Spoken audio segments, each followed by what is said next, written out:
Yo, what's up everybody? Welcome back to another video. Today we're talking about functions. This is Algebra 2 and functions in Algebra 2, and we're talking about functions today, guys. So, what is a function? You might have learned about this in pre-algebra and arithmetics and algebra 1, but a function is basically something that takes some input and does a function and brings an output.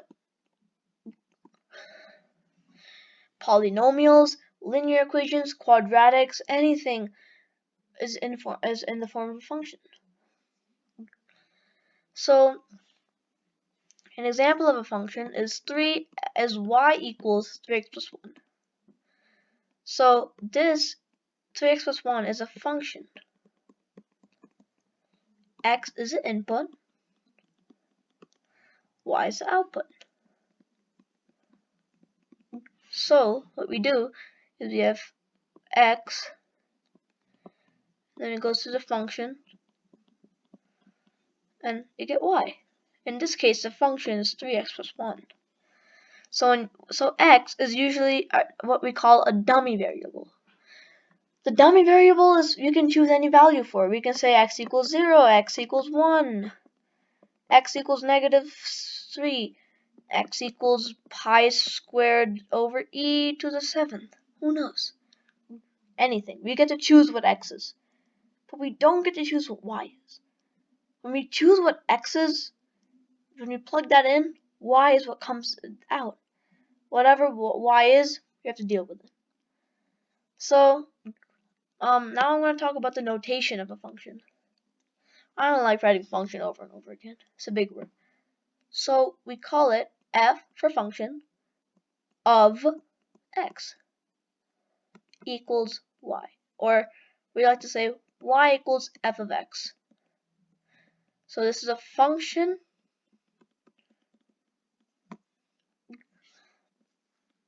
of the dummy variable / input x, and this is the output y. Right, so now we know this notation. Usually a function can be f of x, g of x, h of x. Usually we use these three. The most common one is f of x. So now usually it can get if you were to graph it on the coordinate grid, when we graph a linear function, we get a line. When we graph a quadratic function, we get a parabola.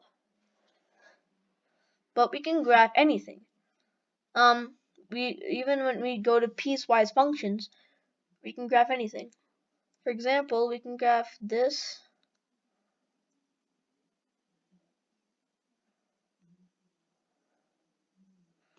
We can graph a shape too.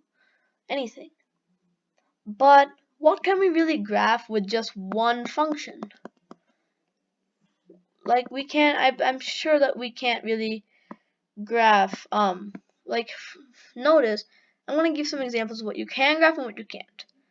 So you cannot graph this, but you can graph this. You can't graph, you cannot graph this, but you can graph this. Now, a function takes something in and spits out something different. Takes x in and spits out y. But let's say we had something like this. So let's say this is x and this is y. So we have 0, 1, 2, 3, 4, right? And then we have 7, 8, 9, 10. Let's say 0 gets out 10, 2 gets 7, 3 gets 8. Right, like that. I don't know, stuff like that. Now, a function. Now here's what's really important. notice that when we graph the parabola, we notice that they have the same y value for different x. But now, let's say we were to graph the opposite of x squared, which is the square root of x, right? Okay, by the way, this is the present, that's the vertex right there at 0, 0. If you graph the square root of x, we get like that, which looks kind of like half a parabola but sideways. But that's not a parabola though. If we were to draw this part, it'll be a parabola. But notice that the square root of something is never negative. So that's why it's a positive or negative square root of x. That gets us this part. But there's a positive or negative. So that's two functions. That's positive square root of x and that's negative square root of x. Both combined into f of x. So I want you to know something. A function can have the same y for a different x, but one function cannot have the same x for a different y.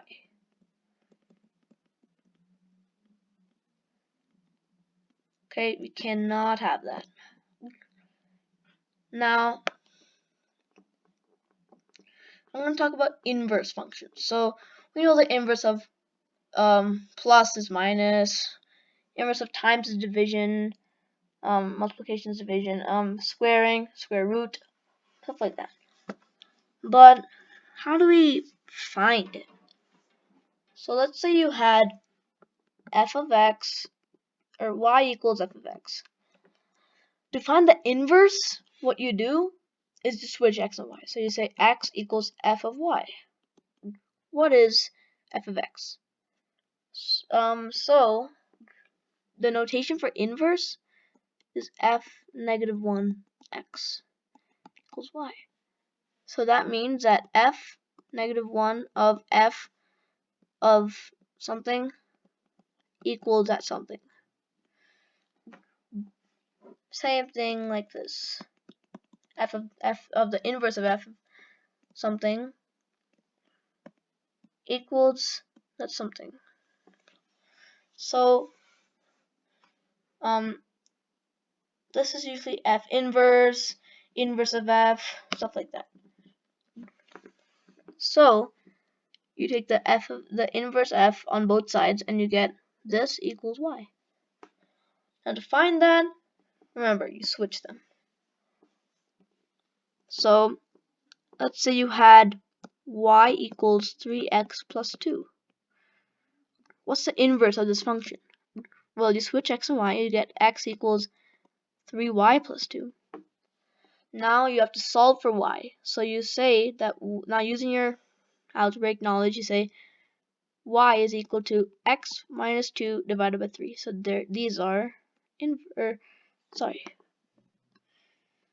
these two are inverses.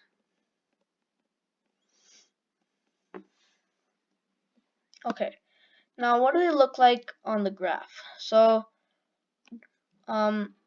if we had a graph, let's say we had something which represented f of x. So let's say it was like,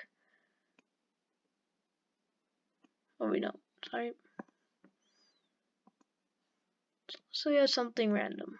Oops. So slow. Okay, anyways. So we had a graph, right? Frick. Okay, there we go. Okay, I'm just gonna erase it all now. So let's say we had a graph, and then we had some shape. Let's say a parabola. What is the inverse of that? So to find the inverse of anything, we're flipping y and x. So that really means that we're just flipping our graph. Oops. I'm gonna use a ruler now.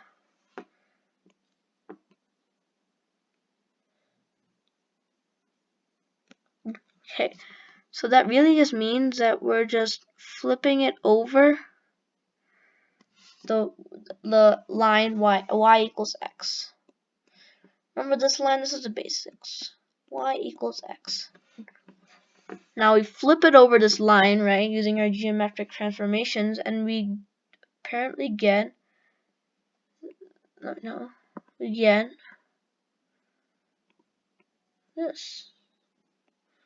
Oopsie daisy. We get a sidewards parabola. Notice, like I was saying earlier, these have the same x for different y. So it's not a function.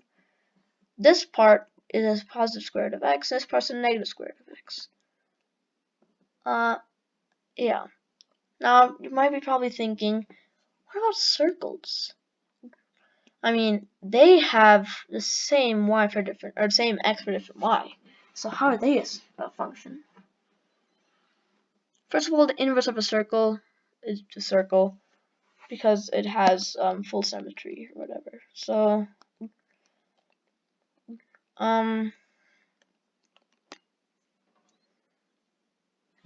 please erase. Okay, there we go. Okay, so now, thank you, ruler. So, we have a graph and we have a circle. Now, why is this not, or why is this a function? So, we have x minus h squared plus y minus k squared equals r squared. Why is that not a function? Well, if you think about it, this isn't a function, this isn't in the form y equals f of x. This is in the form a is r squared equals f of x and y. But we're looking for y equals f of x. So if we were to distribute this whole out, we get x squared minus 2xh plus h squared plus y squared minus 2yk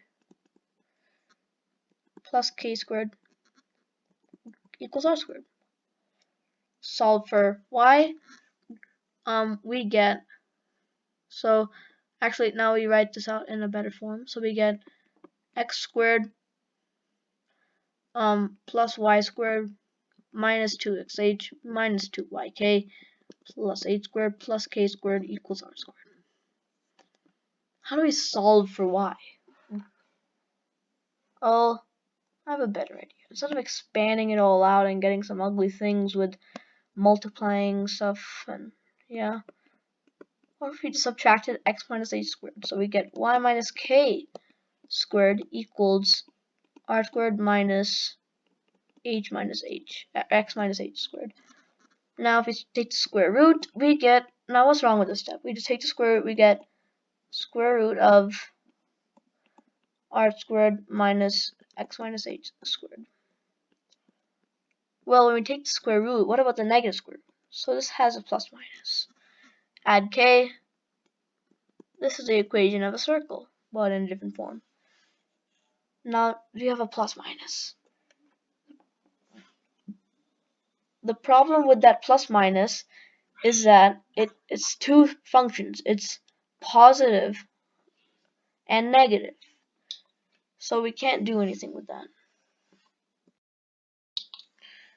So like if we were to just have y equals the square root of r squared minus x minus h squared plus k, then we'd only have this half of the circle.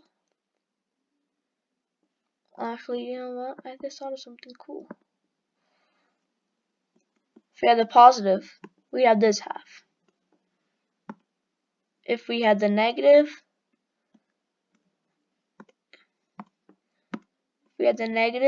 we'd have this half. Okay. So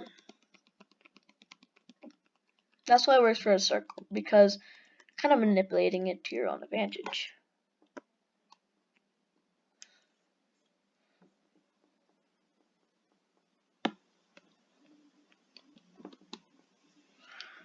So now I want to talk about combining functions. So what if you had what if you had something like, excuse me, takes so long. Okay, anyways. You had f of x, and then you had g of x. So some notation is, first of all, if you added if you had f of x plus g of x, you just add the equations, right? So let's say this is equal to 3x plus 1, and this is equal to 4x minus 2 over 7. Then, actually no, over 7, that's ugly. So let's say this is 4x minus 2. Oopsie daisies. So, yeah, 4x minus 2. So this is just equal to, you add the equations, you get 7x minus 1. What is f of x minus g of x? Again, use the equations. You get, this is 3 by the way. You get, negative x plus 3, or 3 minus x. What's g of x minus f of x? You get the point now, right? This is going to be the negative of this, so this is going to be x minus 3. Okay, now that's cool and all. Alright. Now,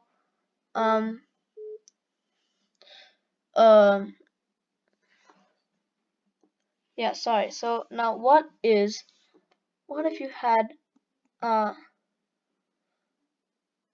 f of, you know what? I don't like x. Actually, we use x for what? For f of x. So let's use y. It's 2. What is f of x? Wait. Sorry. Yeah. So I want to show some notation. So if you had f plus g of x, we don't need the x, but if you just had f plus g, that's equal to f of x plus g of x. If you had fg of x, that's equal to f of x times g of x. If you had f over g of x, that's equal to f of x over g of x. If we had f minus g of x, I should probably keep that here. F minus g of x equals f of x minus g of x. Okay, cool. So now one more thing. We had f circle g, so fog of x. That's equal to f of g of x. Okay. So I'm still gonna use x. Actually, change of mind, guys. So we know all these. Now what is this? So, oh yeah, by the way, g equals g of f of x. So what is this? So what is f of g of x? This, where we take a function of a function, is called composition. So what is f of g of x?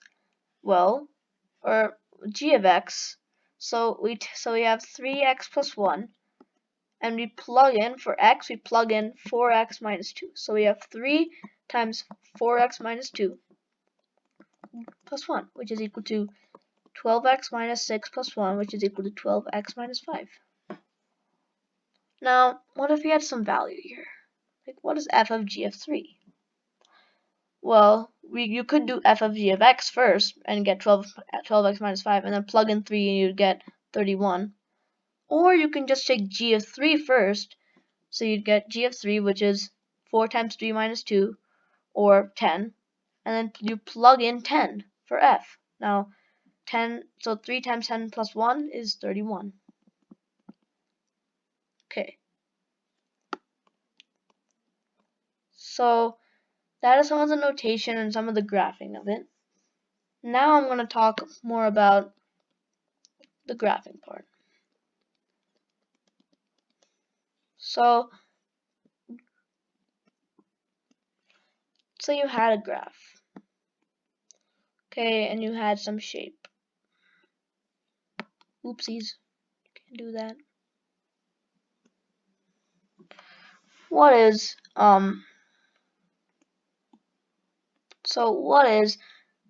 this is y equals f of x.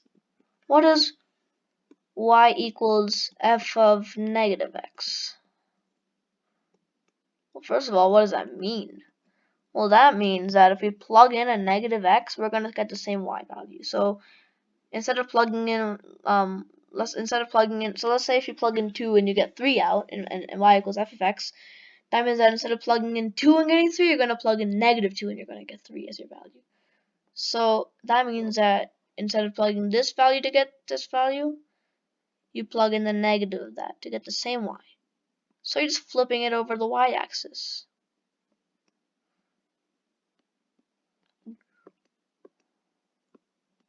Okay. Now, what about okay, so now what if you had y equals negative f of x? Now this one's got to trick you, hopefully. Okay, that just means that when you plug in this value, x, and this gets you y, this is x comma y, instead of that, you're going to plug in x, and you're going to get a negative y. So you plug in x, but this time you're going to get negative y. So you're just flipping it over the x-axis this time.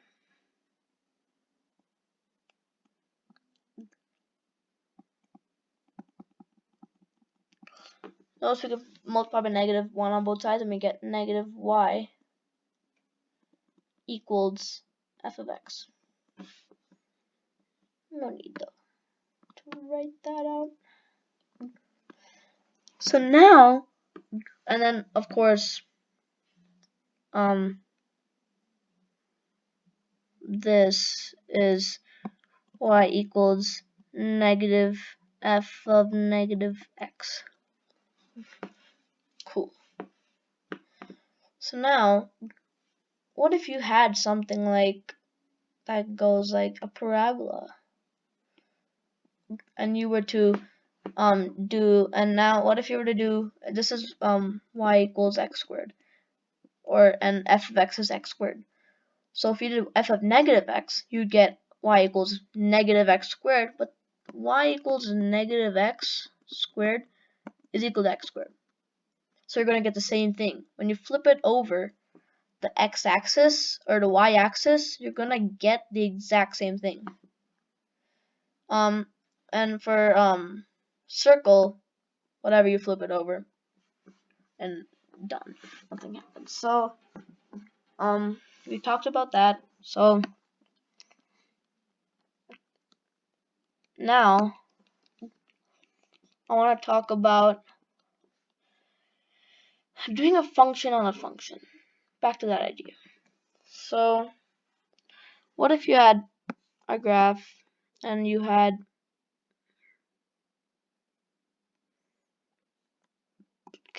actually I want to make it a better graph this time. What if you had something like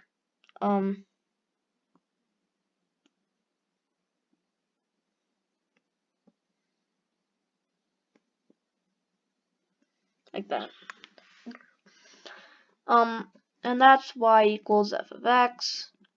How would you deal with y equals 3 times f of negative 2x plus 1?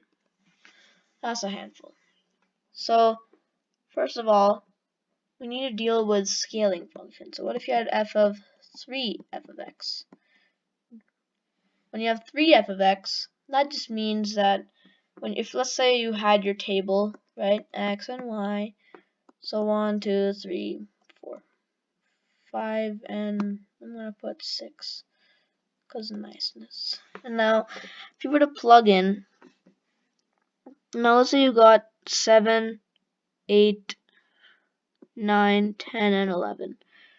So then, if you had 3f of x, that means that instead of plugging in 1 and getting 7, if you plug in 1 this time, you're going to get 21. So, let's say you plugged in 3. Then you'd get 9, usually. But because there's 3 f of x, you're going to get 27. Or 27, yeah. So, you're making it thinner.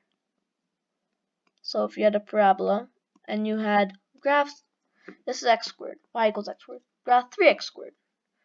It just grow faster, right? Okay.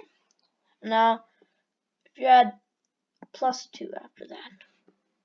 So now you have this, now you add 2 to every y value. So that means that you're just moving it up 2. And this length is 2. Now if you did minus 2, it'd go down 2. But still the same rate of growth. Now if you had if you had to graph f of x plus 2, that means that instead of plugging in 1 and getting 7, or instead of plugging in 3 and getting 9, if you plug in 1, you're going to get 9. So you're moving it to the left too, right? Because when you have f of 1, that's equal to 7.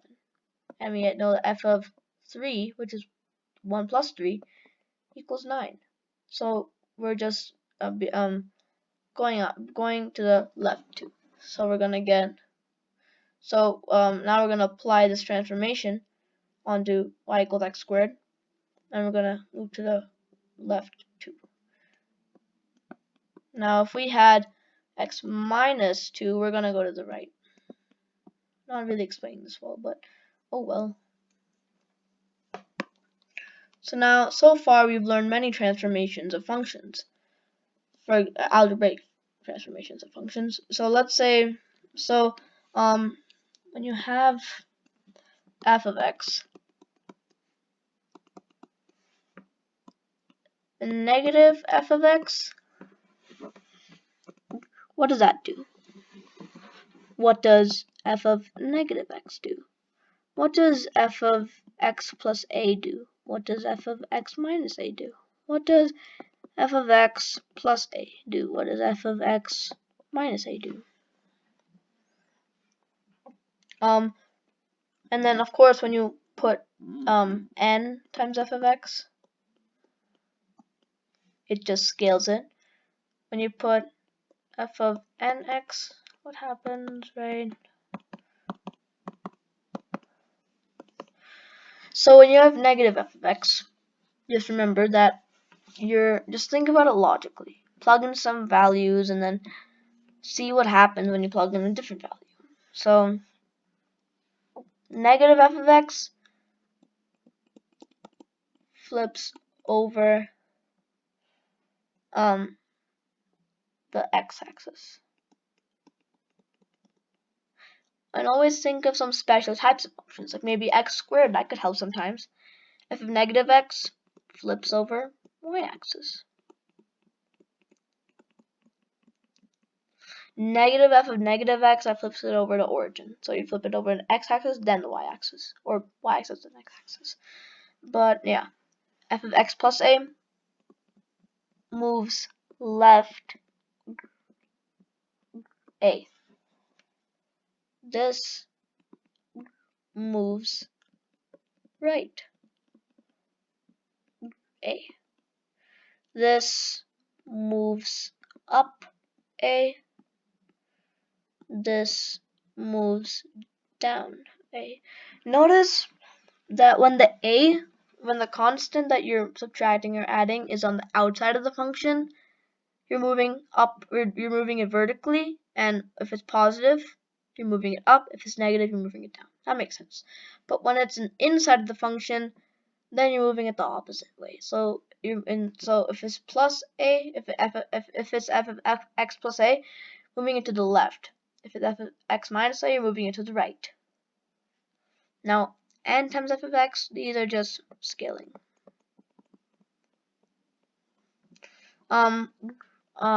they scale by factors of n in one direction or the other.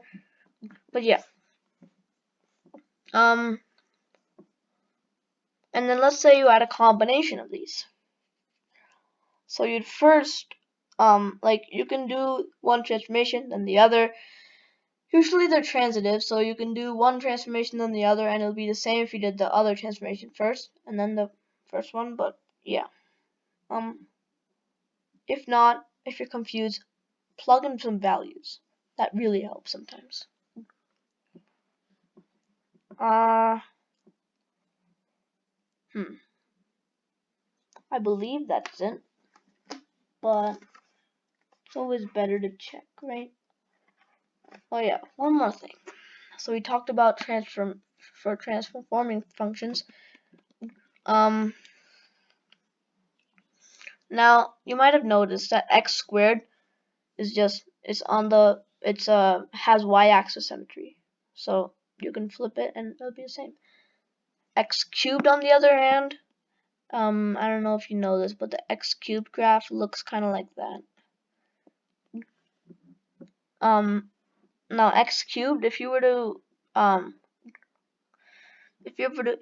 flip it over the x-axis and then the y-axis, so if you were to flip it over the origin, which is called origin symmetry, or if you flip it over the origin, forget what I said, you'd be the same, right?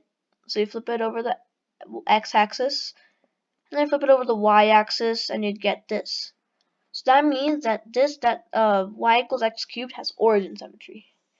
So if you can flip it over the y-axis and it stays the same, it has y-axis symmetry. If you flip it over the x-axis and it's the same, you have x-axis symmetry. If you flip it over the origin, meaning you flip it over x-axis then the y-axis, then it has origin symmetry. And then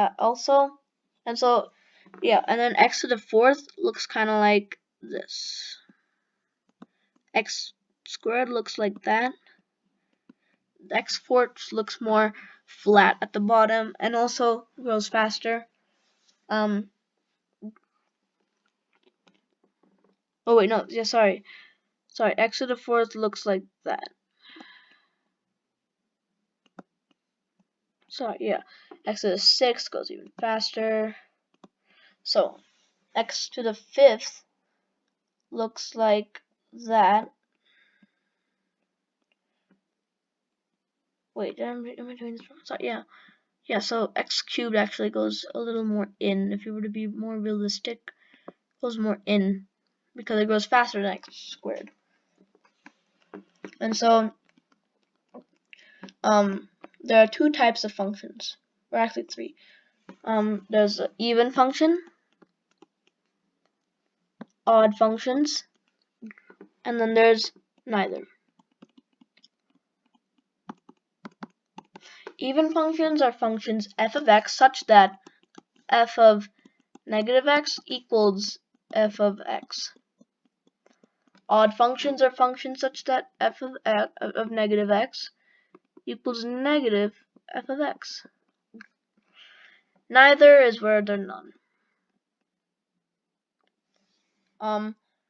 So if I were to ask you, is x to the fifth minus x to the fourth plus 3x squared minus 2x plus 1 an even function, an odd function, or neither?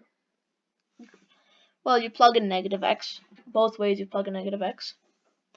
And you get negative x to the fifth minus x to the fourth plus 3x squared plus 2x plus 1.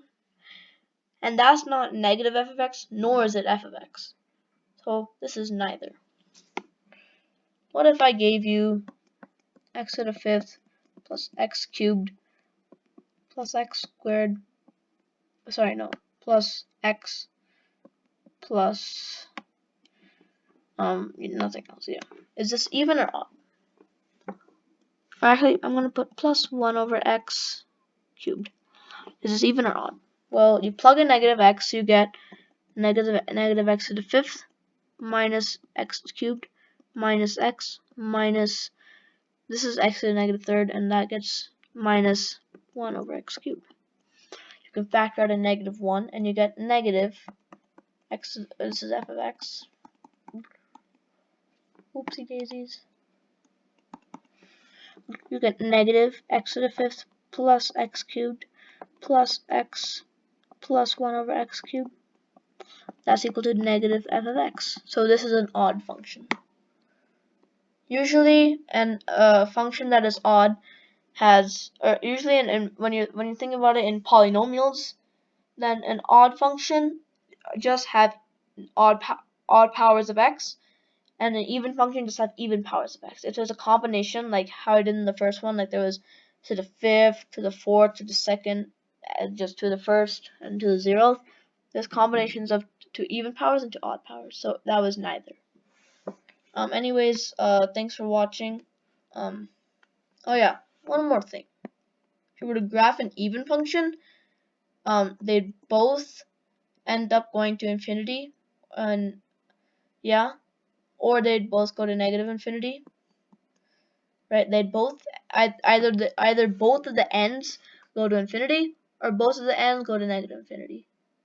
If you were to graph an odd function, though, so both the ends of even functions are the same. But if you were to graph an odd function, either one end would go to infinity and the other would go to negative infinity, or vice versa.